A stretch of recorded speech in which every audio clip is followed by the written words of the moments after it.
Hello everyone, welcome back again to my YouTube channel. My name is Osere May. If today is your first time seeing me, thank you so much for being here. Now, in my last tutorial, I shared with you guys how to draft the pattern for the making of this dress.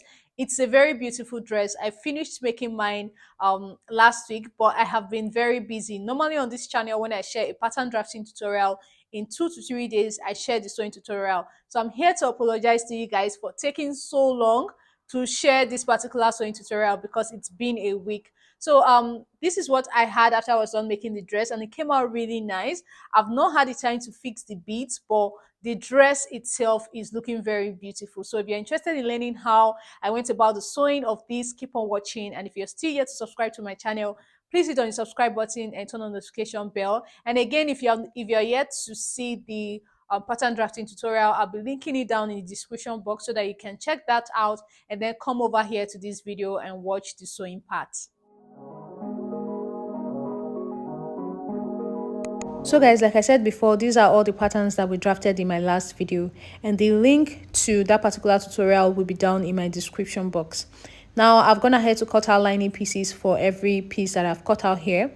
Cut out lining for the back, cut out lining for the front as well, these two front pieces, the cup, and also the area that is going to be the underbust, like corset.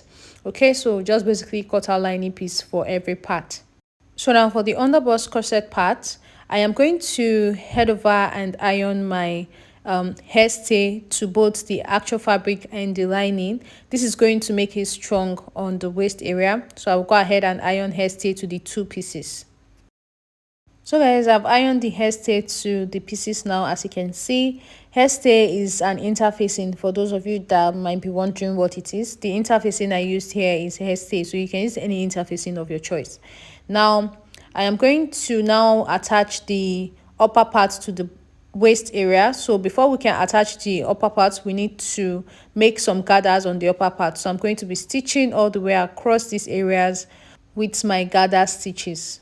So guys, I'm done stitching it down on both sides now. You can see that I did not back stitch, and I have threads, excess threads on the ends of both sides. So now I'm going to pull on one of the threads like I'm doing here, so that by the time I'm done pulling in, the upper part of the bustier will fit into the underbust corset part.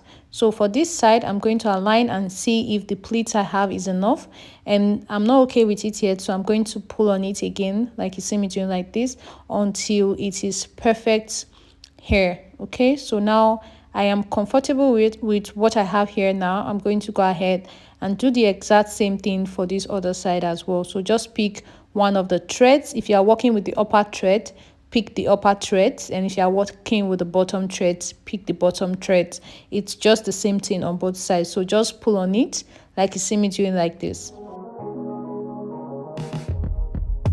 Let me take you back to a time when... So now I'm comfortable with what I have now. I'm going to now turn the upper part over so that I can stitch it into the corset part of it. So I'll make a notch at the center here of the underbust part, just a very little notch, about 1/4 of an inch. And then from this opening here, I'm going to place the center of the upper part. So I'm going to go ahead and pin it down here like this. So start from the center, pin it down, and then I'm going to pin the other part towards the rest of the side. Love was as precious as diamonds, where if you search you will find it. So now this is what one side is looking like, as you can see. So I'm going to go ahead and do the exact same thing for this other side as well. So I'm just going to go ahead and also pin it down on this area, and then head over to the sewing machine and stitch it down. So guys, this is what I had after I was done stitching it down, and I did the exact same thing for the lining piece as well. That's the lining for the front. So this is what I have. So now what you're going to do is place your two pieces right sides facing each other like I'm doing here, and I'm going to head over and stitch around the neckline, and then I'm going to stitch on this bottom area here like this curve. So stitch the neckline, stitch the curve, and after that you go ahead and stitch the sides. So guys, this is what I had after I was done stitching the neckline, this bottom area, and then stitching down the sides as well. So you can see what I have. I turned everything out through the armhole. and this is what the wrong side is looking like. You can see it's looking neat on both the front and the back. Now the next thing I'm going to do now is to work on the skirts that we're going to be adding to the bottom of this blouse. Remember in my last video, I showed you guys how to go about cutting the skirt part, following the direction that the upper part has like this. So now what I'm going to do now is on this upper part, I'm going to make a straight stitch. This is the front. I'm going to make a straight gather stitch so that I can now gather this under part to add to the upper part. So guys, I'm done making this stitch. Remember that whenever you're making a gather stitch, you will not back stitch and you're going to leave some excess threads on the end. So now I'm going to pick one of the threads. Remember that you're doing this on the area that has the curves. So you're going to pick one of the upper threads and you're going to start pulling on it to give you your gathers. Okay, so because we have curves on these upper parts that I'm trying to pleat together, it's going to be a little bit technical, so you want to be very patient with it. So I'm just going to continue to make these gathers all the way through to the other end. So you're going to be having areas that will be deep down and it's going to be curved actually by the time you're done making these gathers. So I'm just going to gather these all the way through to the other end and show you guys what I have. So guys, I'm done pulling on the gathers now and you can see how it's looking like it's just straight. So what you're going to do now is to start aligning everything, making sure that at the end is where you are making sure that it's aligned. So when you align everything at the end, the curve on the other upper part of the gathers is going to naturally show when everything is straight at the end. So as I've aligned it at the end now, you can see I now have this curve here. So now I'm going to be placing the upper part on it like this directly. I'm not going to be stitching from the inside, so I'm going to be placing it directly and top stitching it on it.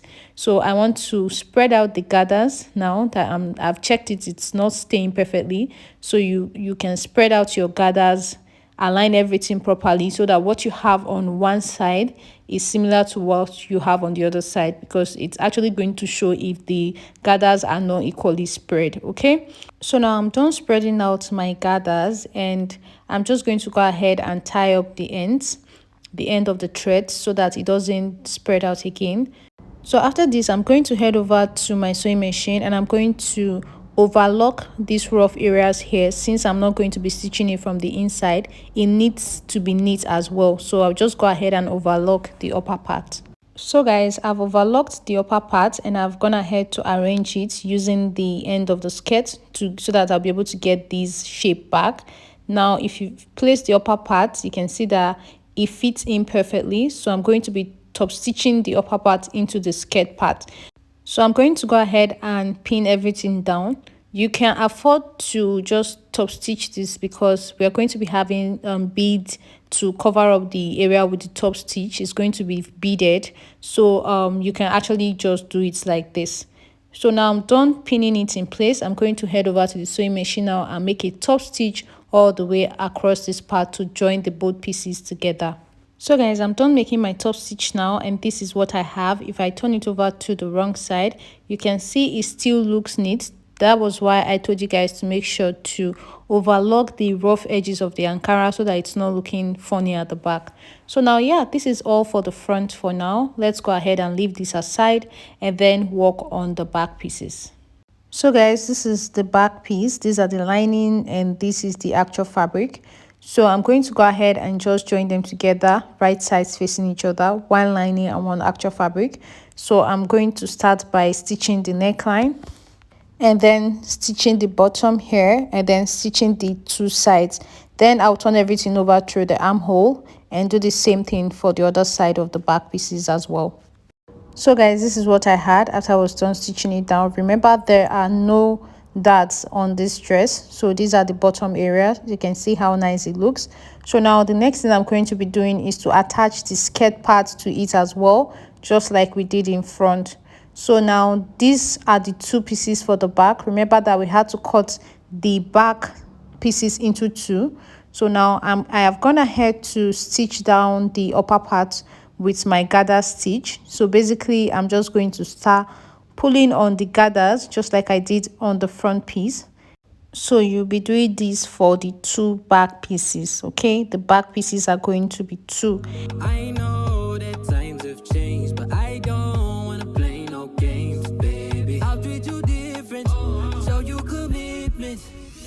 So now I'm done with the back piece, one of it, and I'm going to be placing the upper part on it like this, so you can see it fits in perfectly. So I'm going to overlock the bottom part and then top stitch this black piece to it. So guys, this is what I had after I was done with the two back pieces. Okay, so this is what yours should look like. So now I'm placing them together, right sides facing each other, so that I'll go ahead and fix a zipper to the upper part and then close the center back. So guys, I'm going to be fixing this long zipper. So I'm going to be placing it from the top to somewhere around this point. So from this point towards the end of the skirt, I'm just going to stitch it in place to just join them together. But for the upper part, I'm just going to go ahead and fix my zipper. So guys, this is what I had after I was done fixing my zipper and joining the end. So you can see how this area where we had our joining now has this shape, just like the same shape we had in front after joining everything together. So this is what you should have. So now once you're through joining the back piece together, now we're going to join the front and the back on the shoulder, just like you would do when you're making any other dress. So I'm going to place the shoulders together, and like I always do, I just pick one of the lining and I use it to turn the whole neckline over like this. So make sure everything is well aligned. So I'm going to arrange everything like this and just make a stitch here and do the same thing for the other side. So guys, I'm done stitching it down on the shoulders, as you can see.